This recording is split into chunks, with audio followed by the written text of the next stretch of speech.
प्रिय विद्यार्थियों, स्वागत आपका श्री श्याम पीजी महिला महाविद्यालय के यूट्यूब चैनल पर। देखिए, हम बात कर रहे हैं एमए फाइनल की, और इसके अंतर्गत जो टॉपिक था वो था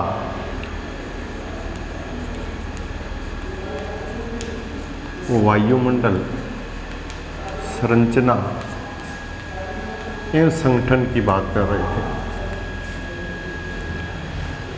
इसके अंतर्गत हमने देखा था कि दो वर्गीकरण थे, प्राचीन वर्गीकरण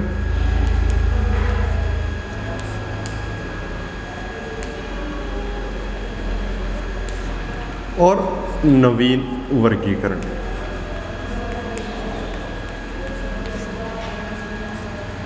प्राचीन वर्गीकरण के अंतर्गत हमने सभी मंडलों के बारे में विस्तृत जानकारी प्राप्त कर ली है। क्षोभ मंडल की बात करेंगे, समताप मंडल की बात करते हैं, मध्य मंडल, आयन मंडल, बहिर्मंडल, इन सभी मंडलों की हमने बात कर ली है। अब ये जो वर्गीकरण है ये तापमान के आधार पर प्रदर्शित किया गया था, ऊंचाई के आधार पर। अब जो नवीन वर्गीकरण है, ये जो नवीन वर्गीकरण है इसका आधार तापमान नहीं है बल्कि इसका गैस के आधार पर बताया गया है। और गैस का जो अनुपात है, गैस की जो परतें हैं, उसके अकॉर्डिंग इस वर्गीकरण को प्रस्तुत किया गया। एक व्यक्ति का नाम आता है मॉर्सले निकोलेट। मॉर्सले निकोलेट ने वायुमंडल की संरचना से संबंधित नवीन वर्गीकरण प्रस्तुत किया था। और इसने क्या बताया था? इसने वायुमंडल की संरचना में दो भाग बताए थे। वहां हमने कितने भाग देखे? 5 भाग देखे। इसने कितने बताए? 2 भाग। कौन कौन से?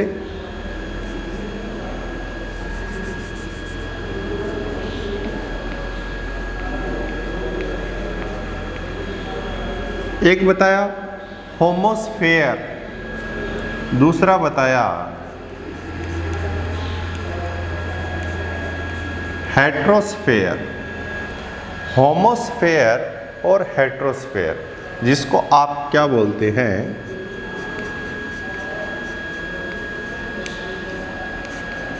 सममंडल, और हेट्रो को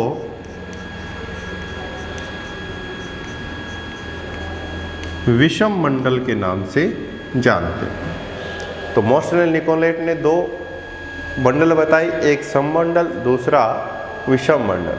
कई बार होमोस्फेयर लिखा हुआ मिलता है, कई बार यहाँ हेट्रोस्फेयर लिखा हुआ मिलता है। इसका अर्थ यही है। अब देखिए, इसने क्या कहा कि जो सममंडल होता है उसके अंतर्गत गैसों का जो अनुपात होता है वो अनुपात क्या होता है? समान होता है।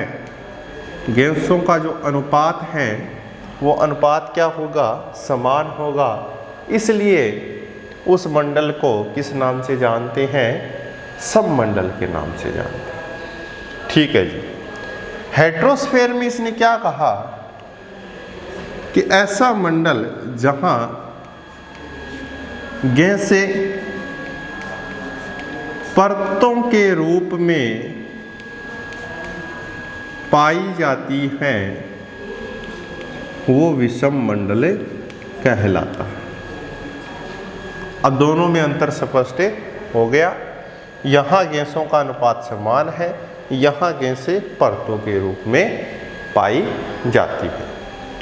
अब ऐसे कौन से मंडल होते हैं जिनमें गैसों का अनुपात समान होता है? तो मॉर्सले निकोलेट ने कहा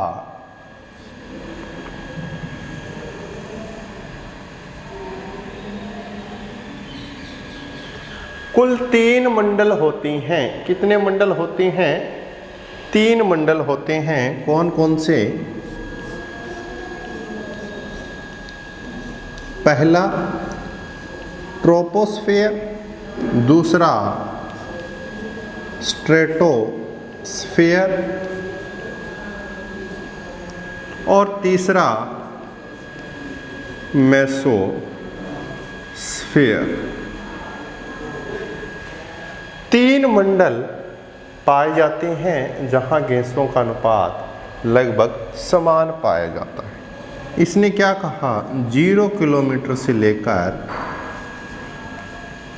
88 किलोमीटर तक गैसों का अनुपात समान होता है। ये रेंज देने के बाद में हमने ये कंक्लूजन निकाल लिया कि इस रेंज तक कितने मंडल आते हैं, 3 आते हैं। ट्रोपोस्फेयर क्षोभ मंडल आता है, समताप मंडल आता है और मध्य मंडल आता है। इसलिए कई बार हम कहते हैं कि सममंडल के अंतर्गत 3 मंडलों को रखा गया है, क्षोभ मंडल, समताप मंडल और मध्य मंडल। ठीक है, यहाँ गैसों का अनुपात समान। चलिए हेट्रोस्फेयर की बात करते हैं, विषम मंडल। यहाँ गैसें किस रूप में पाई जाती हैं, परतों के रूप में पाई जाती है।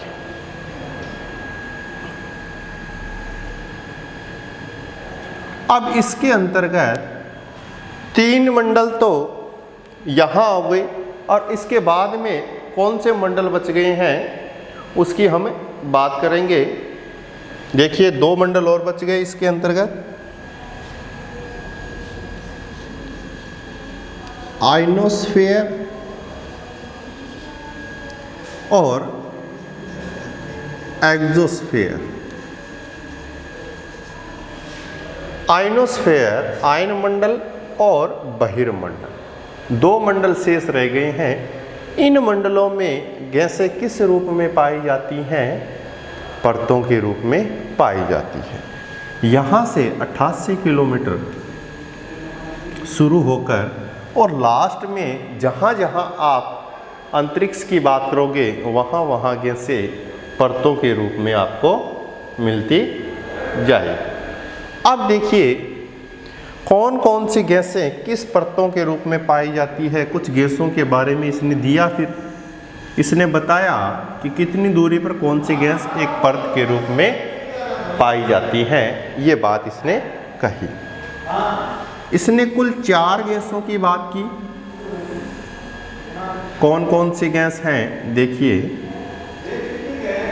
सबसे नीचे इसने बात की 88 किलोमीटर से तो ये रेंज शुरू होगी।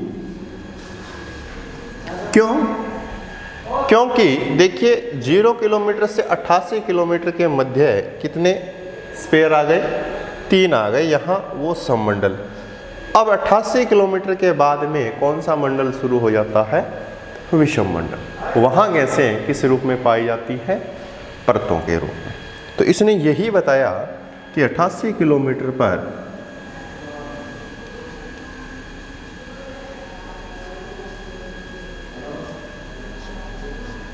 नाइट्रोजन गैसें पाई जाती है और 88 से लगभग ये 200 किलोमीटर तक एक परत के रूप में स्पष्ट होती है। फिर इसने कहा 200 किलोमीटर के बाद में क्या होगा, 1120 किलोमीटर तक ऑक्सीजन एक परत के रूप में पाई जाती है। ये मोर्सले निकोलेट के द्वारा किया गया एक वर्गीकरण है। ठीक है, फिर 1120 से लेकर लगभग 3500 किलोमीटर के आसपास कौन सी गैस पाई जाती है, हीलियम। और उससे आगे की बात करेंगे लास्ट तक तो कौन सी गैस पाई जाती है, हाइड्रोजन। कौन सी गैस, हाइड्रोजन गैस पाई जाती है। तो ये जो गैसें बताई है ये परतों के रूप में बताई है इसने। सबसे नीचे नाइट्रोजन, ऑक्सीजन, हीलियम और हाइड्रोजन। 3520 किलोमीटर से ऊपर की बात करेंगे तो हाइड्रोजन मिलती है। तो ये वर्गीकरण प्रस्तुत किया किसने, मोर्सले निकोलेट ने, नवीनतम वर्गीकरण। तो कई बार ये आपको क्षोभ मंडल, समताप मंडल, मध्य मंडल, आइनोस्फेयर जो है, एक्सोस्फेयर है, ये नहीं मिलते, बल्कि ये दो मिलते हैं, होमोस्फेयर और हेट्रोस्फेयर। तो आप विचलित मत होना, क्योंकि ये एक नवीन वर्गीकरण है, बात उसी की करता है, लेकिन बताने का तरीका थोड़ा क्या हो गया है, अलग हो गया है। ठीक है, तो ये दो वर्गीकरण हमने इसकी संरचना में देख लिए हैं। उससे पहले हमने बात की वायुमंडल के संगठन की। तो वायुमंडल से संबंधित जो टॉपिक था वो हमारा अब क्या हो गया है, कंप्लीट हो गया।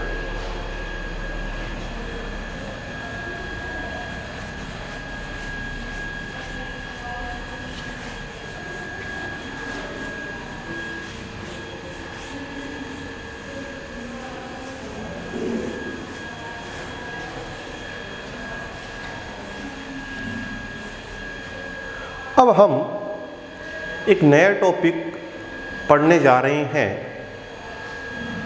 जिसका नाम है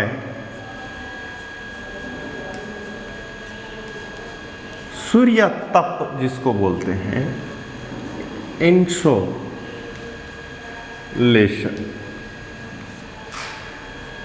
इंसोलेशन के बारे में हम देखेंगे। सूर्य तप नाम से प्रतीत हो रहा है, सूर्य तप सूर्य का ताप, ऐसा आप समानार्थ शब्द सोच रहे होंगे।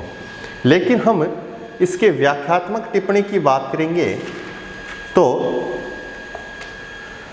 क्या होता है,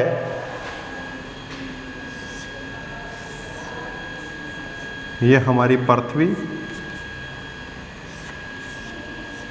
ये सूर्य। अब देखिए, सूर्य से पृथ्वी पर क्या पहुंचती हैं, विकिरणें पहुंचती हैं।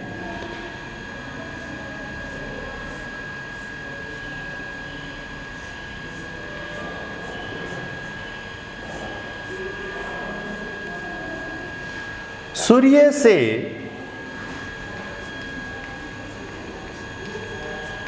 पृथ्वी पर पहुंचने वाली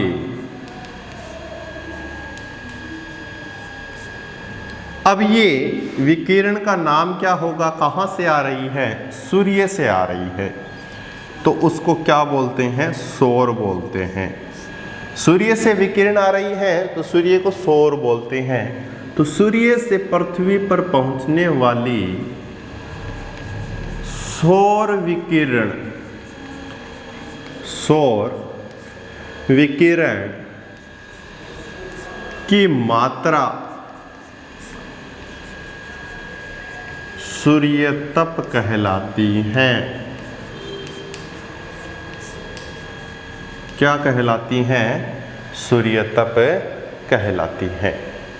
देखिए, सूर्य तप और तापमान, आप समझ रहे हो कि तापमान की बात कर रहे हैं सर। तापमान एक अलग चीज है, वो पृथ्वी से जनित एक ऊष्मा है जिसको हम तापमान में काउंट करते हैं। सूर्य तप जो सूर्य से पृथ्वी पर पहुंचने वाली सौर विकिरण की मात्रा होती है वो सूर्य तप होती है। और इससे पृथ्वी से जो अन्योन क्रिया होती है इस सौर विकिरण की, उससे जनित जो ऊष्मा होती है वो एक तापमान कहलाती है। तो आप कहते ये मत समझ लेना कि सूर्य तप और तापमान एक ही चीज है। ठीक है, ये सूर्य तप है। अब देखिए, पृथ्वी पर मान लीजिए इसका एक भाग यहाँ सूर्य से चला और यहाँ से चलते चलते पृथ्वी पर कितना भाग इसका प्राप्त हो रहा है। हमने यहाँ से एक इकाई छोड़ दी सूर्य से, एक आधार मानकर समझ रहे हैं हम कि हमने जब सूर्य से एक इकाई सौर विकिरण की मात्रा की छोड़ दी है, सूर्य तप की छोड़ दी है एक इकाई, तो पृथ्वी पर उसका कितना भाग आएगा या कितना प्रतिशत भाग पहुँचेगा। तो इसकी बात करें तो देखिए, पृथ्वी पर सूर्य तप का 1/2 अरबवां भाग पहुंचता है। कौन सा भाग पहुंचता है? 1/2 अरबवां भाग पहुंचता है। यहाँ से हमने एक इकाई संचालित की सूर्य से, और वो इतनी दूरी के कारण क्या है, जब पृथ्वी पे पहुंची तो इस एक इकाई का 1/2 अरबवां भाग पृथ्वी को प्राप्त हो गया है। ठीक है, इस सूर्य तप का मापन किया जाता है, काउंट किया जाता है, कितनी मात्रा है, कैसे है, कम है, अधिक है, किस प्रकार से सौर विकिरण आ रही हैं। तो देखिए, सूर्य तप का मापन एक उपकरण है जिसका नाम है पायरो हेलियोमीटर।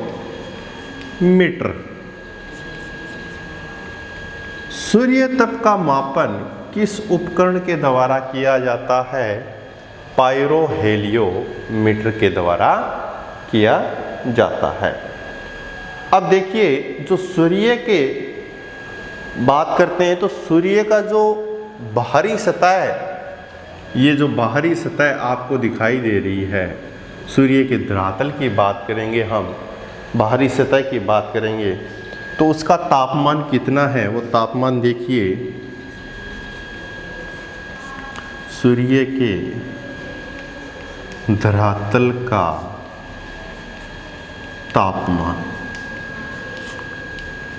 सूर्य के धरातल का जो तापमान है वो लगभग 6000 डिग्री सेल्सियस से माना जाता है। जो बाहरी सतह सूर्य की, उसका अगर हम तापमान काउंट करेंगे तो वो कितने डिग्री सेल्सियस होगा? 6000 डिग्री सेल्सियस से माना जाता है। वहीं कई बार क्या होता है, तापमान की एक दूसरी मापनी प्रदर्शित की जाती है। कई बार आपको इस प्रकार से मिलेगा 11000 डिग्री, लेकिन आगे आपको F मिलेगा। यहाँ C है, यहाँ F है। तो ये तापमान के काउंट करने की दो इकाइयाँ हैं प्रमुख, सेल्सियस और F का मतलब फ़ारेनहाइट। किसी भी रूप में आप प्रदर्शित कर सकते हैं। देखिए, सेल्सियस और फ़ारेनहाइट का एक सूत्र होता है, उसके अकॉर्डिंग हम इसको निकालते हैं। वो सूत्र क्या होता है? देखिए, C/5 F माइनस फ़ारेनहाइट है ये, F माइनस 32/9। ये सेल्सियस टू फ़ारेनहाइट या फ़ारेनहाइट टू सेल्सियस में कन्वर्ट करने के लिए एक फॉर्मूला लगाया गया है। ठीक है, अब देखिए, मान लीजिए यहाँ पर 5 डिग्री सेल्सियस आपके पास में तापमान है, 5 डिग्री सेल्सियस आपके पास में तापमान है। तो इसको क्या करेंगे, C की जगह 5 रख दो, नीचे 5 है ही, ऊपर F माइनस 32/9। अब क्या है, वज्र गुणा होगा क्रॉस, क्योंकि बीच में बराबर का निशान है। तो इस 5 का गुणा इस 9 से कर दो, बराबर इस 5 का गुणा F माइनस 32 से कर दो। ठीक है, अब देखिए, इसका गुणा किया हमने, 45 आ गया, 9 पंजे 45, और 5 का गुणा F से किया 5F, 5 का गुणा 32 से किया, कितना आ गया?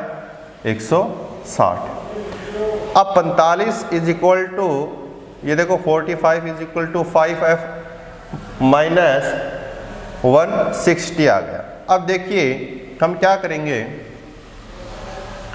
इस 100 माइनस 60 जो है, 160 जो माइनस में है, उसको हम इस साइड में लेकर आएंगे। तो 45 तो पहले से थे, और जब यहाँ इस साइड में लेके आते हैं तो ये माइनस वाला किस में आ जाएगा, प्लस में आ जाएगा। और लास्ट यहाँ क्या बच गया, 5f। ये मैंने 5f एक साइड में क्यों रखा है, क्योंकि हमें किसका मान चाहिए, f का मान चाहिए, इसलिए हमने क्या रख दिया है, बाहर रख दिया है। अब देखिए काउंट कीजिए इसको, ये हो गया 205 और यहाँ 5f, तो 5f के बराबर 205 और f के बराबर क्या आ जाएगा, 205/5। इसका भाग लिया हमने, f बराबर 41। 5 डिग्री सेल्सियस लिख सकती हैं या 41 डिग्री फ़ारेनहाइट लिख सकते हैं। तो ये हमने सेल्सियस टू फ़ारेनहाइट में कन्वर्ट किया है। इस प्रकार से आप फ़ारेनहाइट को सेल्सियस में भी कन्वर्ट कर सकते हैं। बाकी जो इससे संबंधित कंसेप्ट हैं वो हम नेक्स्ट वीडियो में चर्चा करेंगे।